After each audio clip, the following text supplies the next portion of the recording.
A very contagious laugh. Someone's laugh, very contagious, made me smile. I saw smiles, I saw high fives, I saw hugs. And it doesn't have to be a big thing. It might have been some of you had a great cup of coffee. It might have been some of you had a great meal. It might have been you hadn't slept this good in a long time. Small things. Small things make a big difference. So, in order to do hard things, this hard goal that you're going after, you're gonna have a lot of things to complain about. You're gonna have a lot of adversity you're gonna be hit, but make sure you catch yourself winning. Catch yourself winning. Catch the positives every day because they're gonna build up. It's gonna create that momentum. Principle number 3.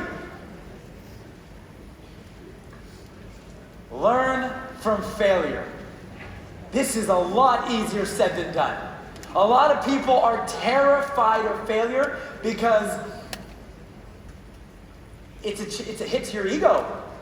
Some people are even, the reason they're so afraid of failure that they don't even give their best effort because they think to themselves, if I give my best and still fail, I'm gonna look like a fool. You look terrible. But failure, the thing about elite performers is when you're going after something very difficult, when you're going after this very difficult goal or this aspiration that you have, you better expect to fail along the way. Let me let you in on a little secret. You are 100% guaranteed to fail along the way. 100%. And so as you keep that in mind and when you realize when you fail, the key is to learn from it. What can you do to learn from it? So I'm not sure if any of you know who this is. Does anyone know who she is? Go and shout it out. Sarah Blakely. Yeah, Sarah Blakely. She is the CEO of Spanx, and she is the first female self-made billionaire in the history of Earth. And yeah, it's very, very impressive. And she was interviewed. What was the key to your success? How did you do it? To go look at her story to see where she started is incredible. Her story is unbelievable. But she was interviewed and she was asked, okay, what's the key to your success? And watch what she says. Growing up, my father used to ask my brother and me what we had failed at the dinner table, which was so interesting, and he'd celebrate it, and he'd actually be disappointed if I didn't have something that I failed at that week. So I can remember saying, Dad, I tried out for this and I was horrible, and he would actually high-five me and say, congratulations, way to go. And what it did was just reframe my definition of failure. Failure for me became not trying versus the outcome. So many people don't take risks for fear of failure. They don't start the business, they don't go create the art they want to create, or they don't go try out to be in the play or whatever it is for the fear of failure. And once you redefine that for yourself and realize the failure is just not trying, then life opens up to you in many ways. And I would also, my dad would encourage me anytime something didn't go the way I expected it to, or maybe I got embarrassed by a situation, to write down where the hidden gifts were and what I got out of it. And I started realizing in everything there was some amazing nugget that I wouldn't have wanted to pass up. At Spanx, to encourage people to fail, I'm bringing up my failures in front of the team often. So I will stand up and I call them the oops of Spanx. Some of them are the oops throughout the history of Spanx. Some of them can be recent oops that I did, but I'm always openly talking about it. If you're gonna have an oops, part of the beauty of it is twofold.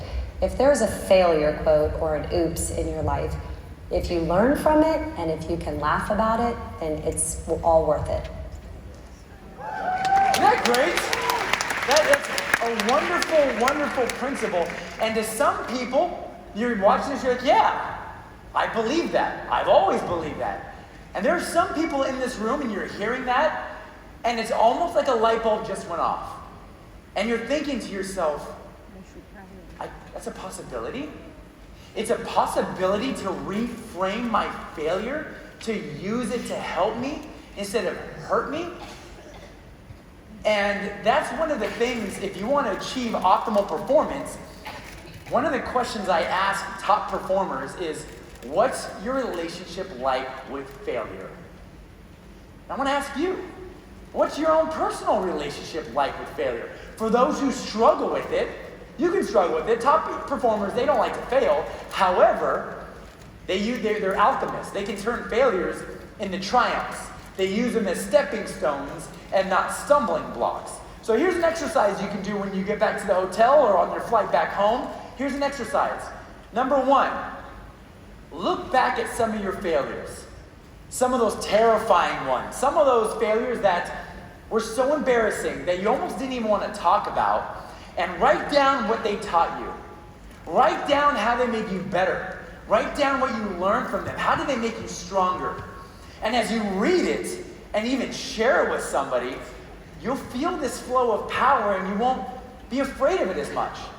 And then exercise number 2 is to write down what is one thing that you are going to take a stab at, that you're going to try to work towards, that, to be quite honest, scares the heck out of you right now.